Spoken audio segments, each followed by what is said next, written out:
Welcome to the 700 Club. The Israeli military and the government are united in their goal of finishing off Hamas. That's the word from both sides, after headlines saying the two were divided over their approach to end the war. Meanwhile, Israel continues to face fire from Hezbollah in the north. The terrorist group has so many missiles, Israel's Iron Dome defense system may be overwhelmed. Julie Stahl has the story from Jerusalem.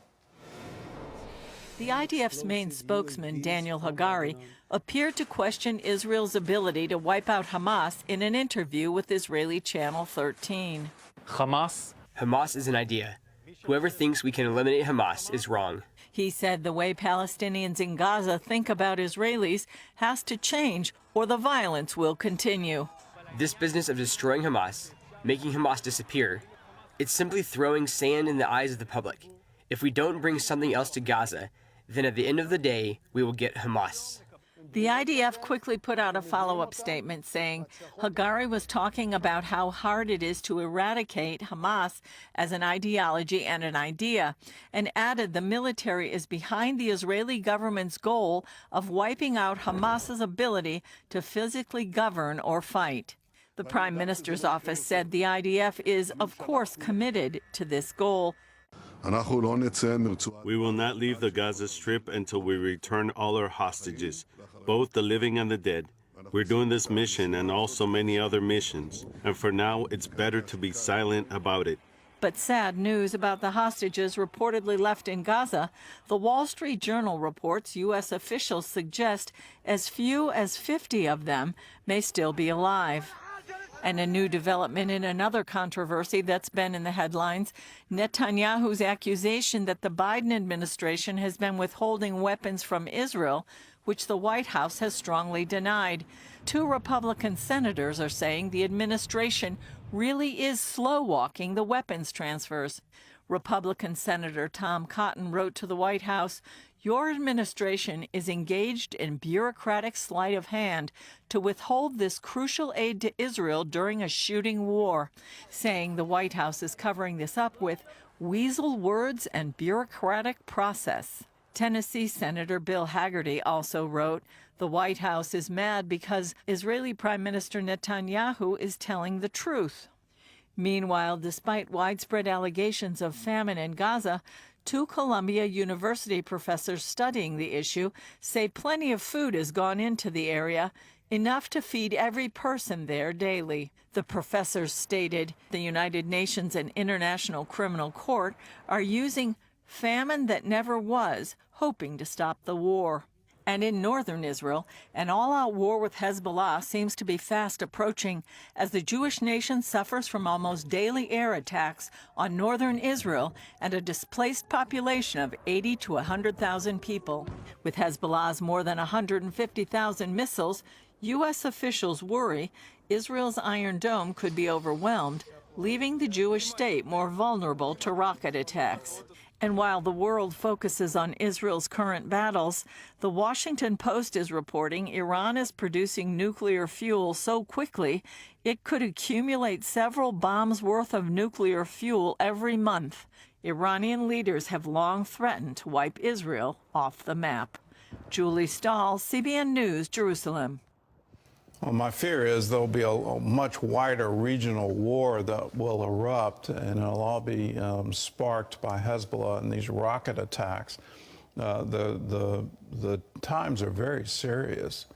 And if Hezbollah continues to fire these rockets and Israel being forced to go into southern Lebanon, will Hezbollah then fire against Cyprus? That's their current threat. They did it just the other day. Will Iran get involved? If Iran gets involved, will the U.S. get involved? Will Europe get involved? Will Turkey get involved? Will Egypt get involved? Will Jordan get involved? All of these are open questions. This is a time to pray for the peace of Jerusalem and the peace of Israel.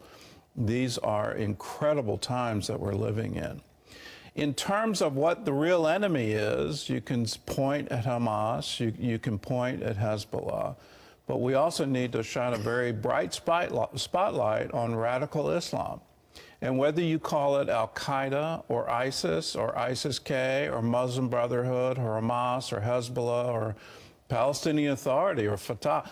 You look at all of these different groups, and they're all united in a hatred of Israel and a hatred of the Jews. And they're very serious. When they say from the river to the sea, they really mean it. They really mean that they want to wipe every Jew off the planet, and particularly in Israel. But let me add to it that they view Israel as the little Satan and you and I as the great Satan.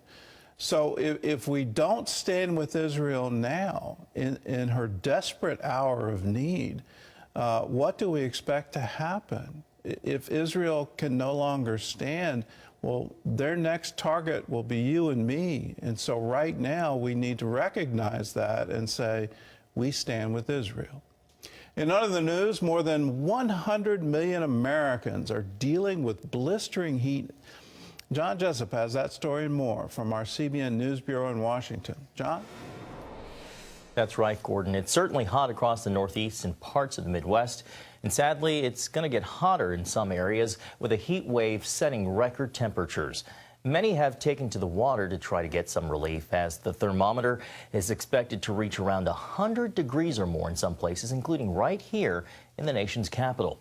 Philadelphia already declaring a heat emergency, and the heat wave is expected to spread throughout the region. Forecasters say a cold front will bring some relief by next week. While much of the northern part of the country is focused on heat, people in Mexico and Texas have been dealing with the aftermath of Tropical Storm Alberto. The storm killed 4 people in Mexico, hitting the country with strong winds, heavy rainfall, and flash floods as the remnants of the system spread across the country. And the storm surge brought floods to the village of Surfside Beach on a barrier island in Texas, leaving behind damaged roads and lots of debris. Fortunately, though, very little damage. Well, the American Civil Liberties Union and other groups are suing Louisiana over its new law requiring all public schools to display the 10 Commandments. Other commandments cases have lost in the courts before, but as Lori Johnson reports, advocates believe the Louisiana law has a good chance of surviving legal challenges. Louisiana Governor Jeff Landry signed into law a bill requiring the 10 Commandments be easily readable on a poster-sized display in every publicly funded classroom in the state from kindergarten through college by 2025. If you want to respect the rule of law, you got to start from the original lawgiver, which was Moses. Republican State Representative Lauren Ventrella co-sponsored the bill. Because I believe in it. Because I believe that these are important morals and ideals that our students should have access to read if they choose. Opponents say they'll challenge the law based on the argument that it violates the constitutional premise of separation of church and state. And this law flies in the face of that basic foundation. However, Louisiana puts forth the 10 Commandments in not so much a religious, but rather a historical framework. This is not forcing, requiring, sanctioning, coercing anybody to read this document. It's merely posting it there for the students to have the option to observe the historical and moral context of this text. Likewise, experts say the fact that Louisiana is displaying the 10 Commandments for their historical significance should also provide legal protection. The 10 Commandments clearly form the foundation of law and government and have clearly shaped our law and our government policy. So having the 10 Commandments displayed anywhere, whether it's in public school or elsewhere, is very consistent with our history and our tradition of law and government. Some legal analysts say today's Supreme Court will likely allow the Louisiana law to stand based on a high court ruling 2 years ago. There's been a total shift in the United States Supreme Court with respect to overruling the 1971 Lemon versus Kurtzman case.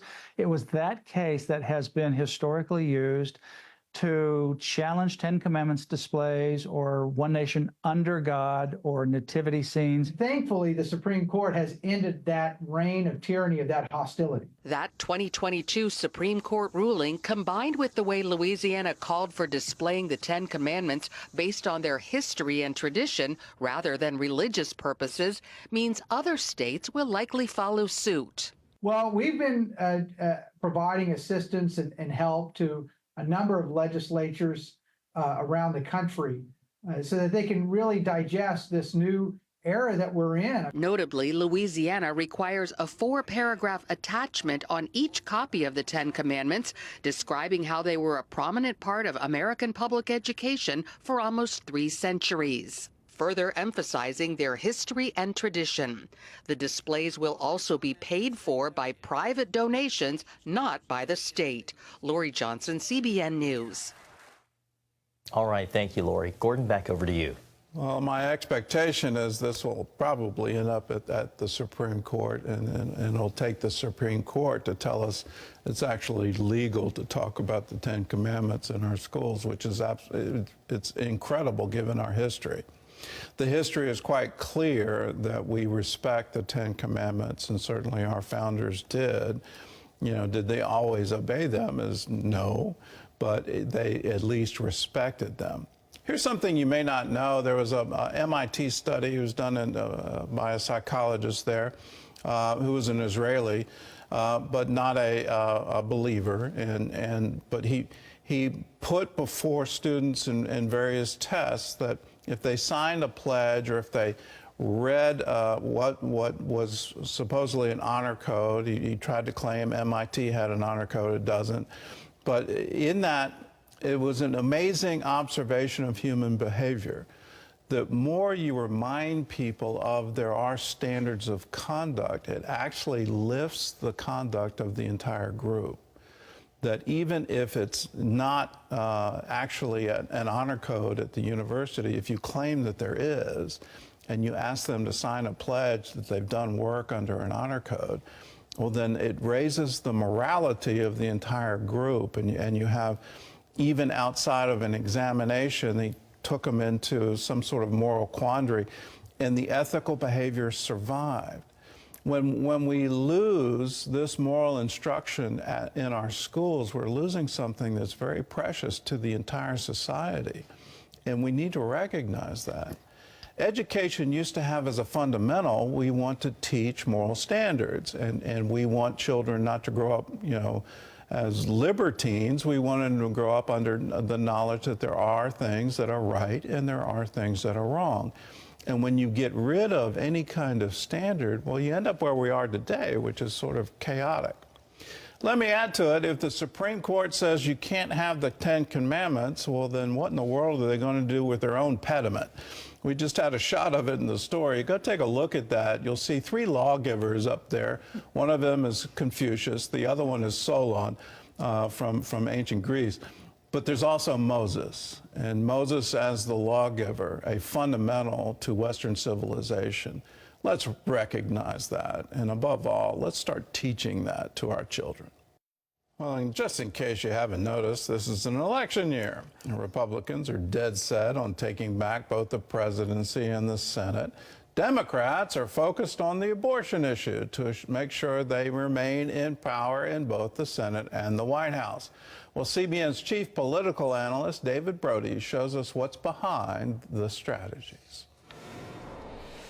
Since the Supreme Court overturned Roe v. Wade in 2022, Republicans have found themselves on defense politically.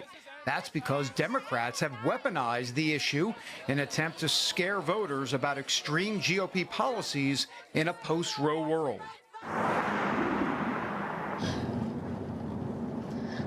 We're almost there. You're gonna make it. Trump Republicans want to criminalize young Alabama women who travel for reproductive care. Miss, I'm going to need you to step out of the vehicle, take a pregnancy test. With ads like that, the Biden campaign hopes to reach suburban and independent female voters this fall. Former Democrat Tulsi Gabbard tells CBN News her former colleagues are playing dirty. We're already seeing the kind of fear-mongering that the Democrat elite are doing to try to scare women into voting for Joe Biden based on these insane ideas that have and ads that are not rooted in reality in any way, shape, or form. We will see if people fall for that fear-mongering that Democrats are pushing forward. Regardless of the tactics, Republicans understand they have a potential problem on their hands. 6 in 10 independents are unhappy that Roe was overturned. In 6 key battleground states, 11% of voters named abortion as the most important issue, nearly the same percentage as immigration. Overall, 63% of Americans say abortion should be legal in all or most cases.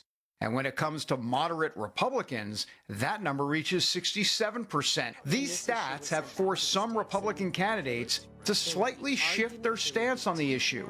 Meredith McGraw is a reporter for Politico. We have seen how the Republican Party has really struggled with how to articulate its position on abortion. For example, Arizona Senate candidate Carrie Lake once called abortion the ultimate sin. And she supported an Arizona law that called for prison time for anyone involved performing an abortion. This is Lake from 2 years ago. We have a great law on the books right now. If that happens, we will be a state where we will not be taking the lives of our unborn anymore. As the saying goes, that was then, this is now. This total ban on abortion that the Arizona Supreme Court just ruled on is out of line with where the people of this state are. In Washington state, former Congressman Dave Reichart voted against federal funding of abortion and carried a 100% rating with National Right to Life. Now, running for governor, he's softening his tone. I want you to know where I stand on abortion. As governor, I will not change Washington law on this issue because I do not believe any politician, regardless of personal belief, has the right to make that decision for any woman. On the national level, pro-life groups aren't happy with Senate leaders like Mitch McConnell and John Cornyn, who had consistently backed national limits on abortion. Now, with Roe v. Wade out of the picture, they maintain the decision should be left up to the states. Former President Trump feels the same way and also calls for exceptions to abortion. For one recent pro-life gathering, he recorded a 2-minute video message without speaking on abortion at all, and didn't even use the word. We have to defend religious liberty, free speech, innocent life, and the heritage and tradition that built America into the greatest nation in the history of the world. For Trump, that strategy makes sense, since he believes abortion politics hurt the GOP in 2022 and could do so again.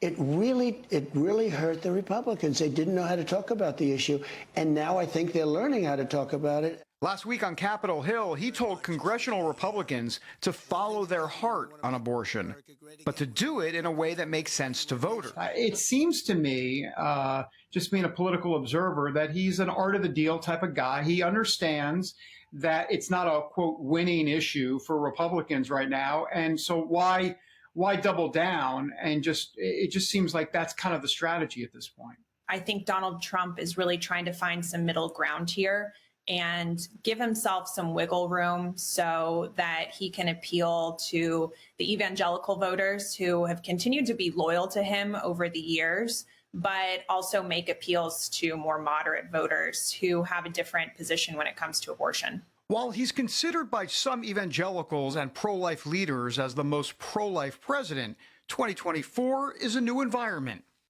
No pro-life ballot initiatives have won since Roe was overturned, even in red states like Kansas.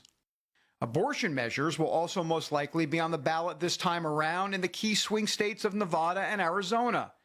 So what's the solution for Trump and the GOP? Governor Sarah Huckabee Sanders tells CBN News it's time to use a strategy of both reason and offense. And I think we have to talk about it in ways that people understand, that makes it relevant. Quit going on defense. We so often apologize for our position when, frankly, we're on the right side here. I never want to apologize for defending one of the most vulnerable populations in our country, and that is the unborn. And so I'm not going to do that. And I think that the more that we go on offense instead of cowering and allowing the left to define our position and make us out to be the bad guy, the better off we're going to be. That game plan seems to be in line with party insiders. Something I keep hearing from Republican strategists is they felt like in 2022, Republicans didn't go on offense enough when it came to the issue of abortion. They felt like in 2022, that should have been a lesson learned and that more should be done in 2024 to go on offense with Democrats. Right now, though, Republicans are back on their heels, and if they don't move from that position, it could cost them dearly in 2024. David Brody, CBN News, Washington. Well, please let your voice be heard. Please make sure that you're registered to vote, and please participate in the process. My fundamental problem with Roe versus Wade is that unelected judges decided for us what our culture would be and what our society would be. It's always been the goal of the United States that we, the people, get to form our government and get to decide what society we're in. I am pro-life, and I base that on deep conviction. I also base it on the history of the Christian church. Look at this wonderful document. It's from the 1st century. It's called the Didact, and it means the teaching. And it instructed the early church on how Christians were known. One of the things Christians were known for is they took care of children and they took care of orphans, and they would actively look. There was a practice of the time that if a father didn't like a child after it was born, it would be exposed and would die. Wild animals would come. And the Christians would actively look for that and take those children in. But in the didactic, it's specific. It's not, it says Christians do more than that. Christians are against abortion. Because abortion's been around a long time. It used to be accomplished through potions and that kind of thing. And you look at these documents, and the reason we value life is that we understand it comes from God. I also understand children are our future. So how do we have a society where we encourage mothers, that we say, we want to stand with you? We know it's hard giving birth. We know it's hard raising children. We know it's expensive. How can we help you so that we can have a growing, wonderful society that values humanity, that says, yes, we want children. We think they're a tremendous gift from God. That's the America I want to live in. So any crisis pregnancy center you see, please support them. They're doing wonderful work. Anyone involved in adoption, anyone who is taking abandoned children, anyone who is doing foster care, please help them, because we need it as a culture to say we take care of the least of these. Royce Lewis back on the field, and he's showing the baseball world what they've been missing. He's been hitting well over 300 with a light tower power. And as he told sports reporter Tom During, his faith in Jesus is the big reason for his success. Minnesota Twins Royce Lewis is Minnesota nice, a gracious soul who thrives as their hitting enforcer, maximizing his moments after significant injuries delayed his young career. The overcoming third baseman delivers after being baseball's top draft pick, a franchise face whose feet are grounded by an embedded faith. For a California kid, what makes Minnesota baseball distinct for you? Yeah, for me growing up, especially in California, I always thought Minnesota, snow. Totally. Yeah, like 8-9 months of the year. But when you get up there, it's just so beautiful. It's so peaceful. In the summertime, I'm blessed enough to have the opportunity to play in the best months of the year for Minnesota. The Minnesota nice term is definitely a true thing. You feel that. Just so happy and respectful of the opportunity I have to be a Major League Baseball player. When you consider all the factors that go into your development, what is the one thing that's become the primary catalyst for you to elevate that level of talent? Something that post-draft, they told me it was me as a person and how I was and how I responded to them and how I acted that really brought them ultimately to make that decision of taking me #1 overall. The talent was there for sure, but they talked about what was the deciding factor between me and 3 or 4 other guys. That made me and my family the most excited and happy to be a part of this Minnesota organization. There's a lot of players, though, that have premium talent. What separates Royce, even at a young age, is his heart and the attitude of gratitude that he brings. Royce is a coach's dream. He brings that attitude day in and day out. He brings a smile. He's very intentional about everything that he does, and he's very open-minded. Overcoming can be a beast. Before 22. You tear the ACL, same leg, consecutive seasons. For that second time around, what did you pull from? The first time around, I learned a lot about myself and where I needed to grow as a person, and I felt like I grew a lot. And then the second time around, I It hurt a lot more, obviously, because I knew that the rehab was going to be automatically out for a year. In a sense, it brought me closer to him. It made me realize that baseball was not everything. And so now when I play baseball, I just take it for the gratitude of that it is. Royce, did you have to struggle with a why question? Why me? If you don't, you're not human. You know, it's that question of why me definitely was there. It was something that right away I was very upset with God, with myself, with, you know, what could I have done different? And he opened a perspective for me that changed my life ultimately. And I'm still growing in my faith, and I'm always trying to continue to pursue God the best way I can, and I'm always learning. I feel like those pinch me moments, I get dreams and visions of hitting home runs or doing something with a teammate, talking to yourself. And I feel like it's just God talking to me, letting me know where I'm at in my life and that I'm on the right path. You're the historic Grand Slam guy. Yeah. You've already made your mark. It's your signature. Yeah. 4 Grand Slams in the fewest amount of games, 56. When those bases are loaded, Royce, how does that turn to your advantage? Yeah, you know, it's a simplicity approach for me. I think the pitcher, he's worried about walking me and letting it run for free. That's the way we look at it as competitors. That's like a free base and a free run. And so for him, he wants to compete and challenge me. And so I know he's going to come at me with his best stuff in the zone. And I'm just waiting for that pitch and do some damage with it and put it in the outfield. And I am blessed enough to be the one off to bat when those situations come and just rise to the occasion. Those bases loaded opportunities. Yeah. Does that translate to a life that can be lived with productivity and efficiency? Absolutely, it does. Yeah, I always compare baseball to just the game of life. You learn a lot. There's so much more failure in this game than for most is in life. You know, I'm failing 7 out of 10 times, and that's a great Hall of Fame baseball career. But in life, if we fail 7 out of 10 times, we're probably in trouble. When I'm able to be productive and efficient in this game, good things tend to happen. And when I'm able to be productive and efficient in life, I feel like it definitely makes life a lot easier and a lot more fun. The competitive moment provokes in you to rise to the occasion. How is the Christ that you walk with an unseen competitor on our behalf?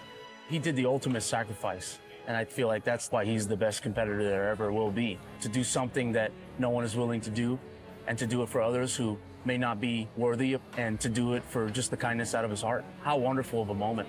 You know, I wish I can go travel and see what that was like in that time and be with Jesus and walk with Jesus. I grew up from my parents just being, you know, in a Christian household of learning and being a part of, you know, Jesus. And then hopefully, you know, I just got engaged. As I become a parent one day, thank you so much, as I'm able to teach my kids the same thing and have them grow up in a household where being a Christian man or a faithful man is safe and comfortable and welcoming, to where you let your kid make that decision on their own, but you also show them the way and the light and truth, because I feel like the truth is so important. As a centerpiece of a major league franchise, what does the Jesus Christ that you companion with bring to you? He brings a sense of peace. When I'm able to pray before the game and when I'm out on that field, I know that he's there with me. And sometimes you're in a situation that you prefer not to be in. I realize now, like my ACL, he's setting me on a path for a better direction. He says, you know, your time's not now, I have a better idea in mind. And that's kind of the feeling and the fulfillment I get from Jesus Christ that I have come to learn. Tell me about the underrated value of humility. How have you embraced that? Humility, to me, what it means is someone that has like a knight in shining armor, that armor underneath something that they may do great things, but they put it off to everyone else because they realize it's not them who's doing it. And that's, to me, is Jesus Christ. It's my parents. It's, you know, the rest of my family.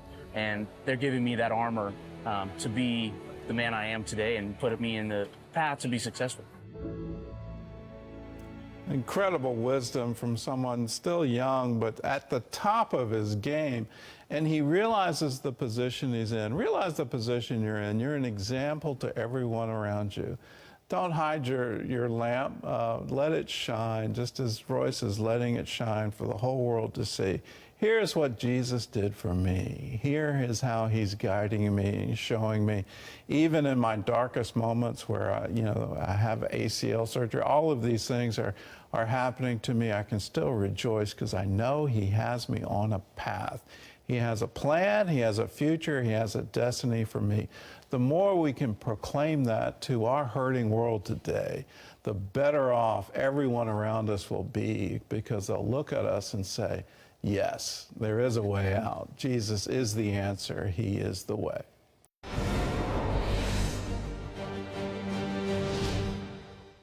Welcome back to Washington for this CBN News Break. A special collegiate graduation in California, 80 years in the making.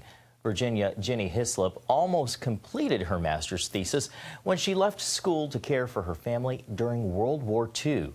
Since then, the Graduate School of Education at Stanford University dropped their thesis requirement, meaning at 105 years old, Hislop finally earned her master's degree. On Sunday, Hislop received her diploma saying, quote, "I've waited a long time for this." Well, CBN's Operation Blessing is providing disaster relief for families in need around the world, including after huge natural disasters. After a series of deadly earthquakes hit southern Turkey, thousands of families desperately struggled to survive, needing food, water, and safe places for their children. Then Operation Blessing stepped in, with engineers building a system for safe, clean water, with families gaining access to healthy, cooked meals from a newly built industrial kitchen. The engineers also built a camp where children could play safely and a community center for fellowship. Well, you can find out more about Operation Blessing by visiting ob.org.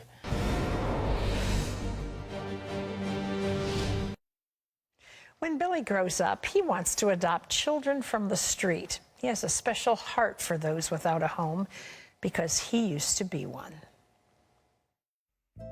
Orphaned at age 4, Billy moved in with his grandmother. He eventually ran away because of abuse and neglect. For 2 years, he lived in the streets of Kitale, Kenya. Life was hard. The older street boys bullied and hurt me. I had to do bad things just to survive. I snatched handbags and went to the supermarket to steal food. I slept outside even when it rained. I often prayed to God to give me a home with a loving family. A social worker found Billy and brought him to Embrace, a rescue center supported in part by CBN's Orphans Promise. God is with me because when I was in the streets, He saw me and brought me here. I was finally safe. I played without worrying about being bullied or being forced to steal. There was a lot of good food, and I ate until I was full. This center helps children like Billy get on the right path and reunites them into families. Danson is the manager here at Embrace. When children arrive here, we embrace them, we love on them, protect them, and teach them about God. We also have guidance and counseling sessions where they have a chance to share their stories.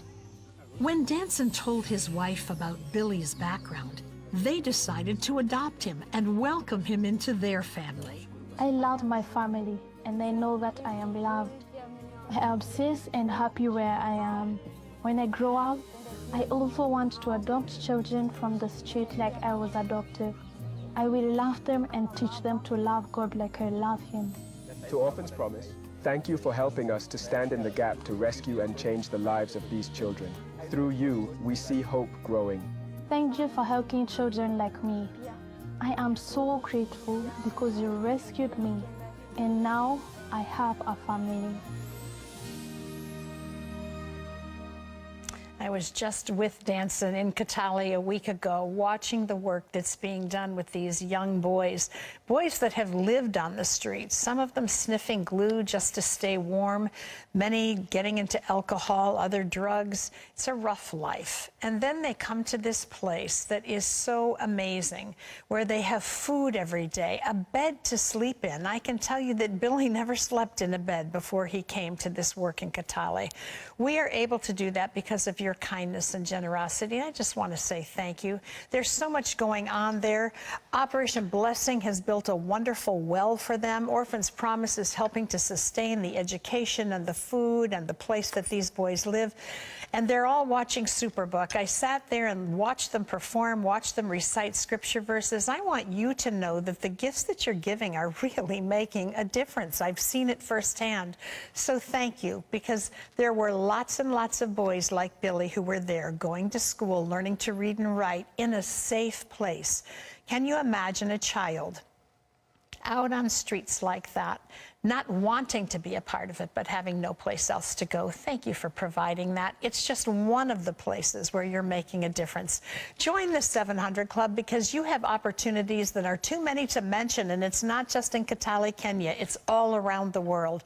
Together, we really can touch and change lives. 65 cents a day, $20 a month makes you a 700 Club member. So join now. It's so simple. Our number's toll free. It's 1-800-700-7000. Just call and say you want to join the 700 Club. And listen, when you do, would you also say you want to do it using Pledge Express? That's electronic monthly giving, but it allows us to put even more of your gift right into the lives of children like Billy. And our way of saying thank you, we're going to send you Power for Life teachings. You'll get one every month, and it will remind you that as your gift comes every month, you are touching and changing lives with the love of Jesus Christ. Like a tsunami. That's how John James described the overwhelming success of the band he co-founded, the Newsboys. Before long, he was living a double life, and then suddenly, everything he loved was swept away. John sank into a rabbit hole of alcohol, drugs, and infidelity, and he saw no way out.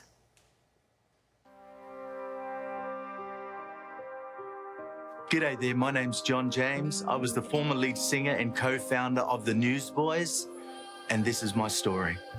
Unfortunately, I was born into a really abusive, a toxic, broken family. Dad just walked out. Already at that stage, I had such a sense of rejection. I used to always hear people say to me, you know, you're useless, you're hopeless, you're nothing, you'll never amount to anything. And at the age of 15, my dad had the most incredible encounter with God, and he came to a place of authentic repentance. He proceeded then to lead the rest of his family, even ex-family, to the Lord. And it's so bizarre because the very person that was responsible for utterly destroying my family was the very vehicle that God used to be a miracle of hope.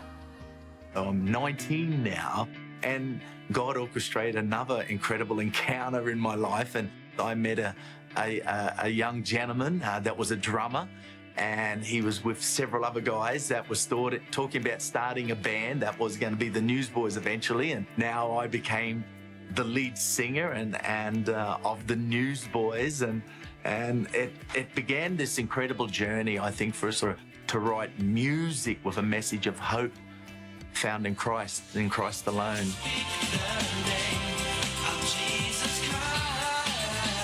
I had the privilege in being a part of the first 6 albums. The first one we did was Read All About It, and then it was Palace for Wimps, then Boys Will Be Boys, and then Not Ashamed album, then Going Public, then the Take Me to Your Leader. Success just began to come like a tsunami. It was more work than ever, longer tours than ever, filling the biggest arenas, and now starting to sell hundreds of thousands of albums, now starting to win Dove Awards for Rock Song of the Year, Rock Band of the Year. The Newsboys.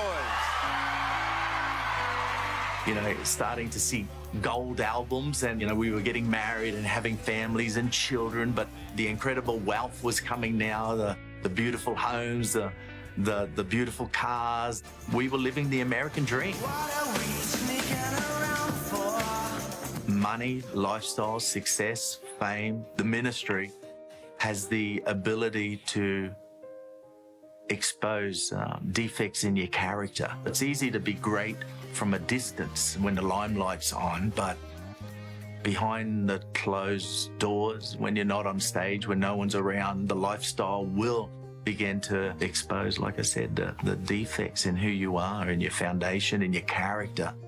And that's what happened to me. I'm losing my own grip and that sense of humility and humbleness and staying connected to the vines, connected to God. I made the terrible mistake of not guarding the sacredness of my marriage and my own life, where I began to chat with other women who obviously weren't my wife online. It became the most addictive thing. Little compromise here and there, Eventually, it's going to take its toll on every area of your life. I had one lifestyle of who I was when I was on stage, but then when I wasn't on stage, I was a totally different person. I believed in the gospel message, the message of hope, but I began to cut anchors from my life. I confided with one of the band members.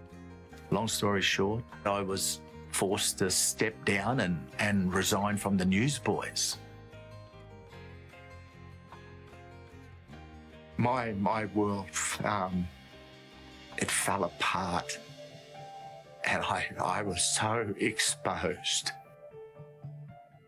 I felt so naked, because I think at that moment I came to the shocking realization that my whole sense of value and worth and my whole identity was totally wrapped up in who I was with the Newsboys, and that meant more to me than my marriage.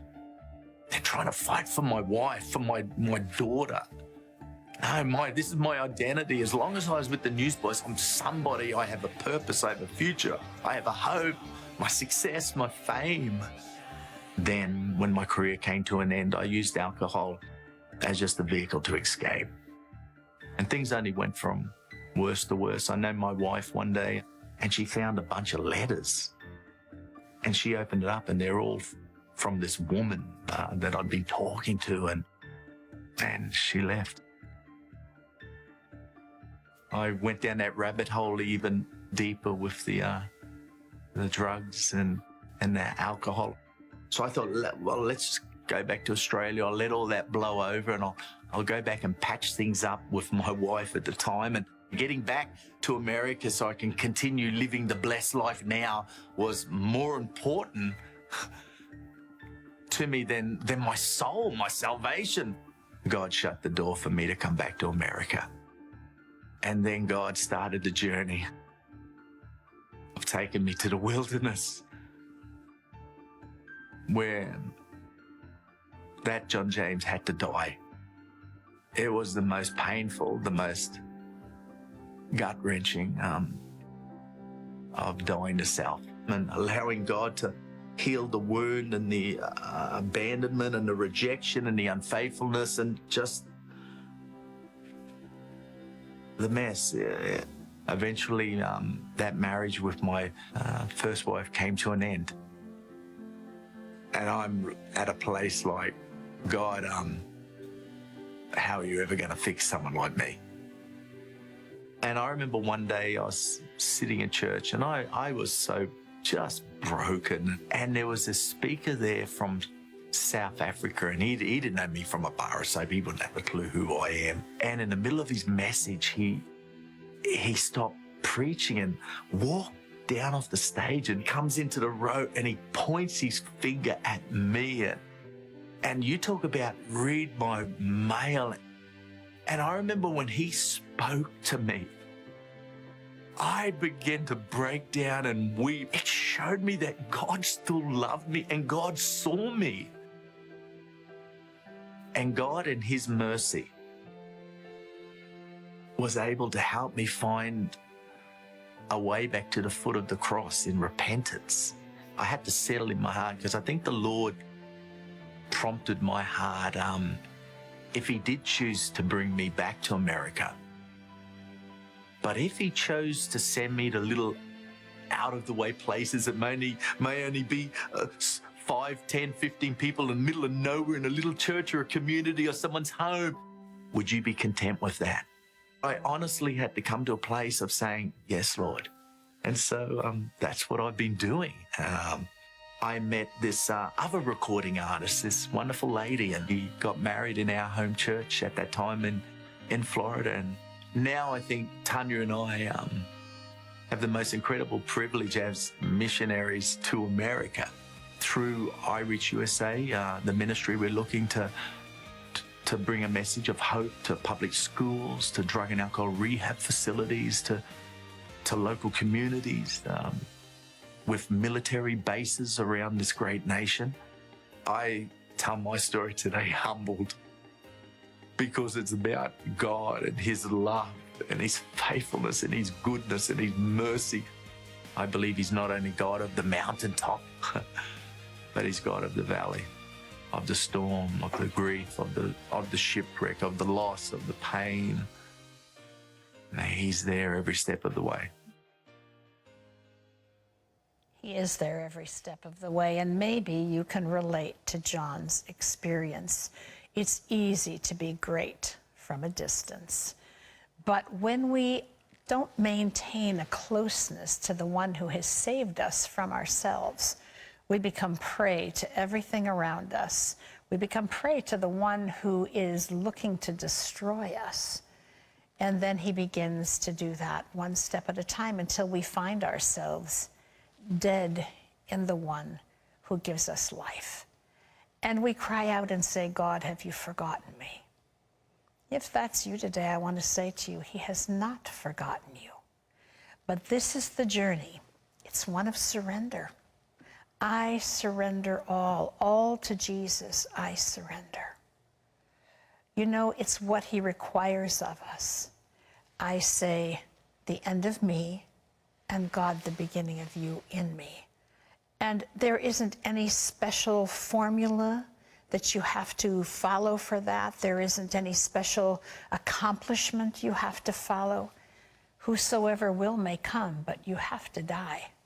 And that's just part of the process. If you find yourself today far from the heart of God, if you find yourself today saying, where is the person who found joy in the Lord, who rejoiced in worship, who knew who God was, you can come back to that. Jesus says that when we draw near to Him, He'll draw near to us. He gets us. He made us. Come to Him today. Just confess that you've gotten on the wrong path and ask Him to bring you back. It's His joy to do that. He leaves the 99 to go after the one who's lost. If that's you today and you need prayer, call our toll-free number, 1-800-700-7000. We want to leave you these words from James today. Is anyone among you in trouble? Let them pray. Is anyone happy? Let them sing songs of praise. God bless you.